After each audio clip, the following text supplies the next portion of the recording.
25 weird facts about the 1953 Corvette C1. Do you remember when America didn't have a sports car to call its own? Back in 1953, Chevrolet changed that forever with a strange little fiberglass roadster built by hand. Today we're exploring 25 weird facts about the 1953 Corvette C1 that most people have never heard. Let's start with the Motorama debut. The Corvette wasn't born in a factory, it was born in a hotel ballroom.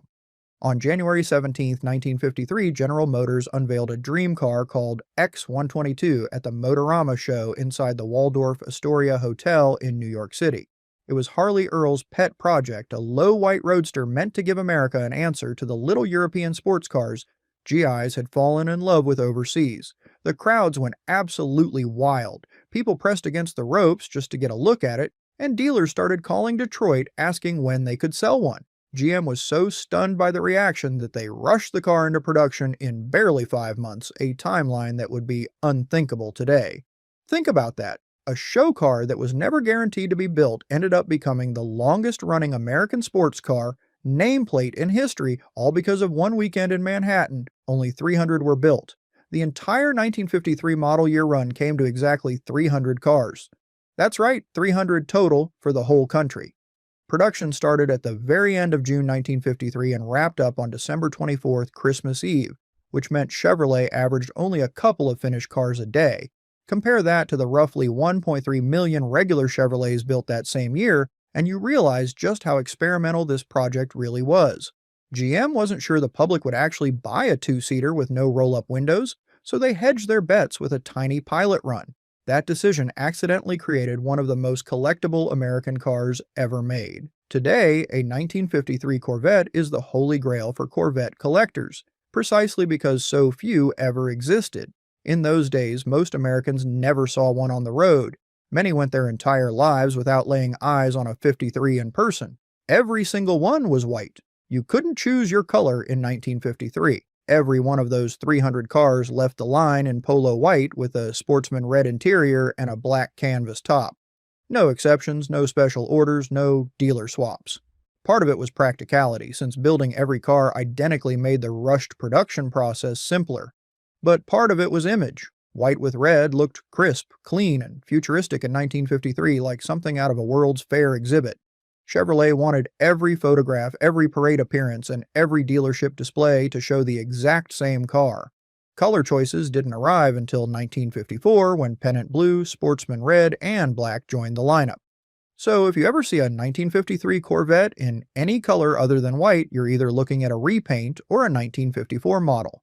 Hard to believe, right? America's sports car started life with all the color variety of a refrigerator. The body was fiberglass by accident. Here's something most people get wrong. Chevrolet never originally planned to build the Corvette out of fiberglass forever. The plastic body was chosen partly because it was fast and cheap to tool up for a small pilot run, and partly because steel was still tight after the Korean War. The plan on paper was to switch to conventional steel bodies if the car sold in real volume. But the fiberglass turned out to be a sensation. The press couldn't stop writing about the plastic car, the material never rusted, and it became part of the Corvette's identity almost overnight, so Chevrolet just kept it. Let that sink in. A stopgap manufacturing decision made in 1952 is the reason that more than 70 years later, every Corvette ever built has had a composite body. Sometimes the accidents end up defining the legend more than the plans do. The body came from a boat company town.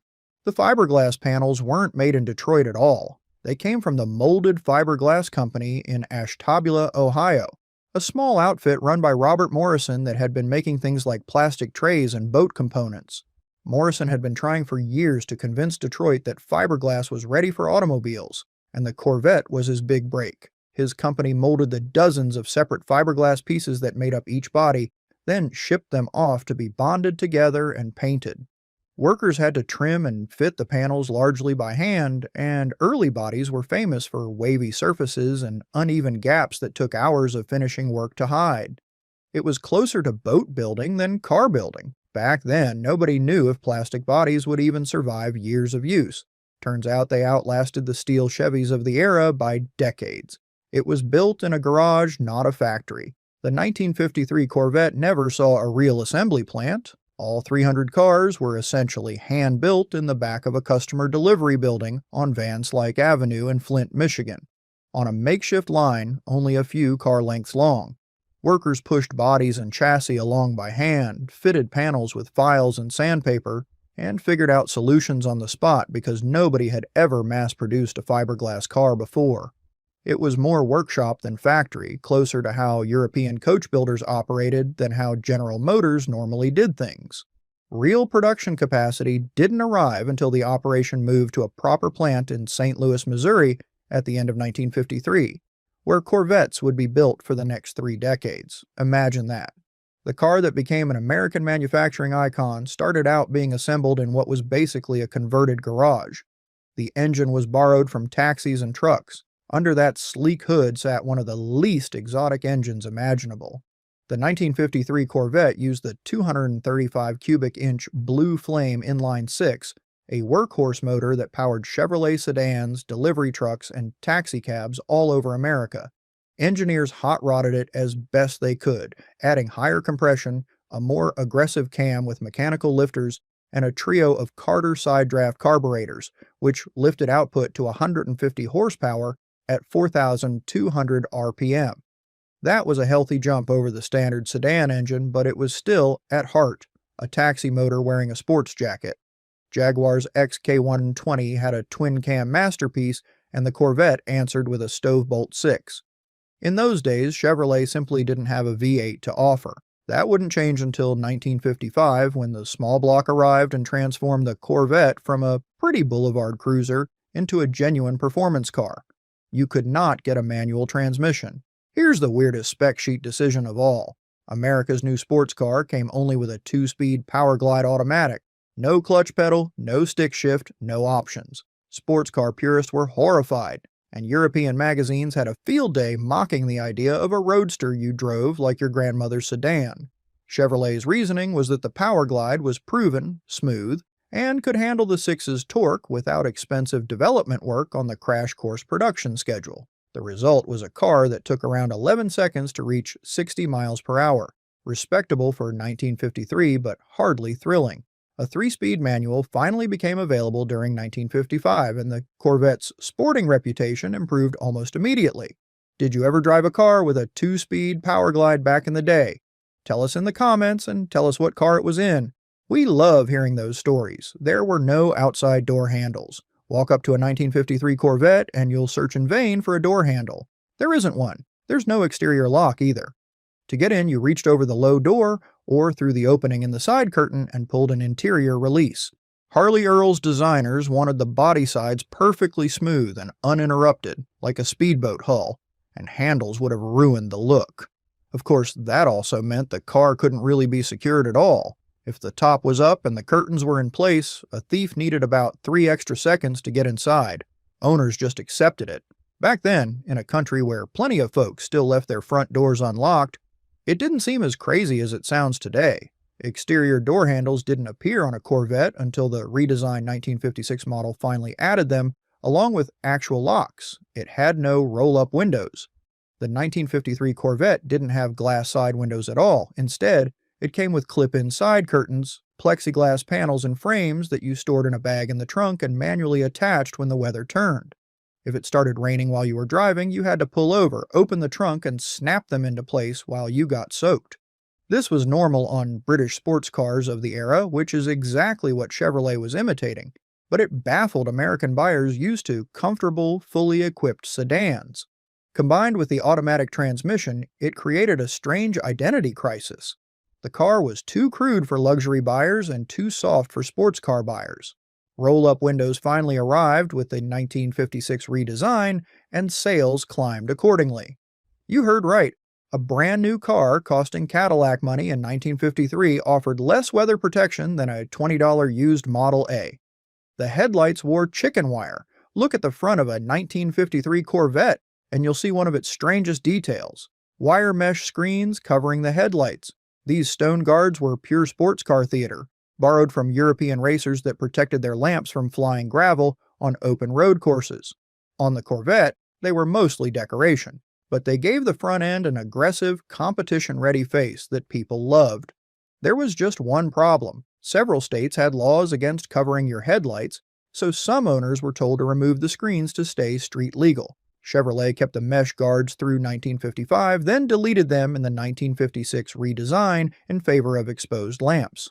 Today, those little screens are one of the fastest ways to spot a first-generation solid-axle car from the earliest years, and reproduction guards sell briskly to restorers who want that original Motorama look back on the nose.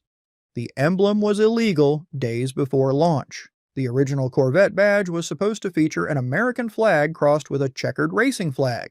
It was already designed, and materials were prepared when someone at GM discovered a serious problem. Using the United States flag on a commercial product ran afoul of flag rules. With the Motorama debut only days away, designers scrambled to create a replacement. The solution was the emblem you see on the car today, a checkered flag crossed with a red flag carrying the Chevrolet bow tie and a fleur-de-lis, a nod to Louis Chevrolet's French heritage. The swap happened so late that it was a genuine last-minute rescue job. Think about that. One of the most famous emblems in automotive history, worn by millions of Corvettes since, only exists because the first design nearly broke federal flag etiquette right before the curtain went up in New York. It cost Cadillac money. The 1953 Corvette's base price was $3,498, and that number was mostly fiction. The heater and the AM radio were listed as options, but every single car came with both installed, pushing the real price to roughly $3,700. To put that in perspective, that was more than a Jaguar XK120 and knocking on the door of a Cadillac, and it works out to well over $40,000 in today's money. For that sum, you got a 6-cylinder automatic with plastic side curtains and no door handles. Buyers noticed. Plenty of people who were dazzled by the car at Motorama did the math at the dealership and walked across the street to buy something else. The pricing problem haunted the early Corvette and very nearly killed it. It's one of the great ironies of car history that America's affordable sports car icon started life as an overpriced curiosity. If these are bringing the memories flooding back, you are exactly who we make these for.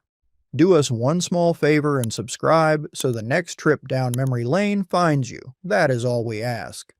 Now back to it. You couldn't just buy one. Even if you had the money in 1953, Chevrolet probably wouldn't sell you a Corvette. With only 300 cars to go around, GM decided to place them carefully, steering the first examples towards celebrities, business leaders, politicians, and other VIPs. The thinking was pure Hollywood. Put the car in the hands of famous, glamorous people, and the publicity would build demand for the bigger 1954 production run. Names like John Wayne and Dinah Shore circulated among the early recipients.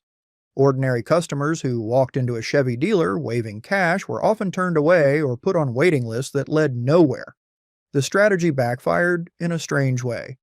By the time regular folks could actually buy a Corvette, in 1954 some of the mystique had cooled and unsold cars piled up. It remains one of the oddest launches in Detroit history, an American car ordinary Americans weren't allowed to purchase. It was named after a warship. The Corvette name didn't come from a designer or an executive brainstorm. It came from a Chevrolet photographer named Myron Scott, who suggested naming the new Roadster after the Corvette, a class of small, fast, lightly armed warships that escorted convoys through the Atlantic during World War II. The name checked every box. It started with C like Chevrolet, it sounded exotic and vaguely European, and it carried associations of speed, agility, and wartime heroism that resonated with a generation of veterans. Reports say hundreds of names were considered before Scott's suggestion won out. Imagine how differently history might sound if they'd picked something else. Entire generations have now grown up knowing Corvette purely as a car, with no idea they're saying the name of a sub-hunting escort ship. The little warship that inspired it has been almost completely forgotten, while the fiberglass Roadster became immortal. It was built from the sedan parts bin.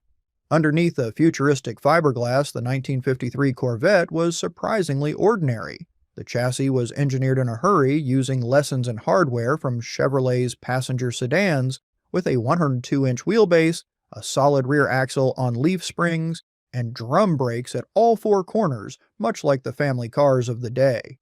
Even the electrical system was the old 6-volt setup, which meant slow cranking on cold mornings and dim headlights at night, since Chevrolet didn't switch to modern 12-volt systems until 1955. Steering was slow by sports car standards, too. The result looked like Buck Rogers, but drove, in many ways, like a lowered Bel Air. Engineers knew it, and so did the motoring press.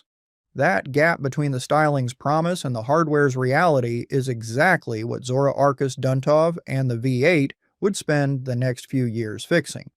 The speedometer was wildly optimistic. Sitting in a 1953 Corvette, you faced a speedometer that read all the way to 140 miles per hour.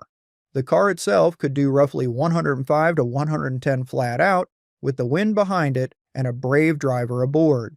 That gap between the dial and reality was classic Detroit showmanship.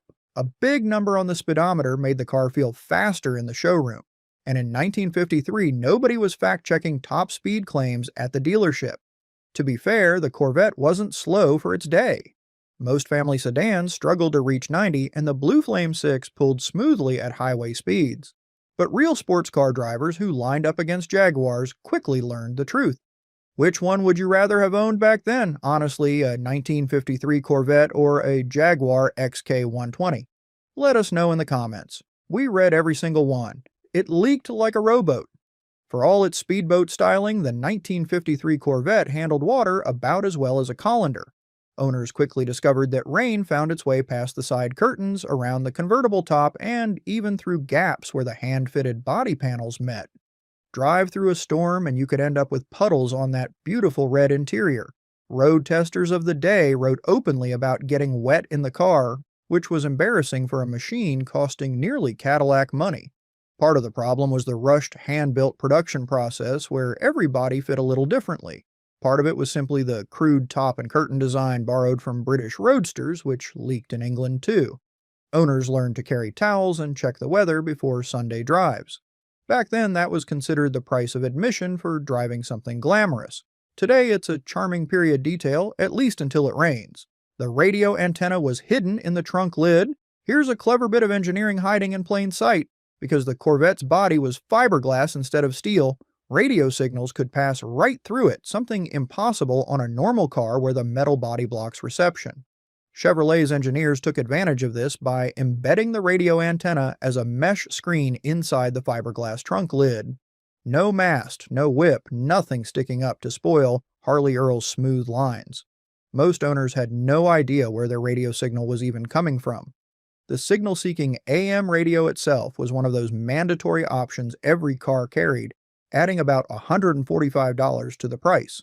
There was one catch: the plastic body also meant the radio needed special shielding to keep ignition noise from crackling through the speaker. It's a small detail, but it shows how many little problems engineers had to solve for America's first plastic-bodied production car. The bumpers were just for show. Those gleaming chrome bumpers on the 1953 Corvette looked reassuring, but they were almost pure decoration. Rather than mounting to the frame with sturdy brackets like a normal car's bumpers, they attached largely to the fiberglass body itself. In any real collision, they offered next to no protection, and the plastic bodywork behind them would crack and shatter in ways steel never did. Body shops in the 1950s had no idea how to repair the stuff at first, and insurance adjusters learned to dread fiberglass claims. Chevrolet and repair trade magazines eventually had to teach mechanics an entirely new craft of resin and matting repairs. Drivers who tapped a parking pole expecting a harmless dent instead got a spiderweb of cracks and a big bill. It was the trade-off for that rust-proof, lightweight body. The Corvette looked armored in chrome, but it was wearing jewelry, not armor. It recruited the father of the Corvette. Maybe the weirdest fact of all, the 1953 Corvette's greatest contribution might be a job application. A Belgian-born Russian engineer named Zora Arkus Duntov saw the white roadster at the Motorama show, fell for its looks, and was disappointed by the pedestrian engineering underneath. Instead of shrugging, he wrote to Chevrolet praising the concept and explaining how he could help make it a true performance car. GM hired him in May 1953. Over the following decades, Duntov pushed the V8 into the Corvette, championed fuel injection in 1957, built its racing program and fought internal battles to keep the car alive and serious. He became known as the father of the Corvette, even though the car existed before he arrived. Let that sink in. The slow, leaky 1953 model's real legacy was luring in the one man obsessed enough to spend a career turning it into a legend.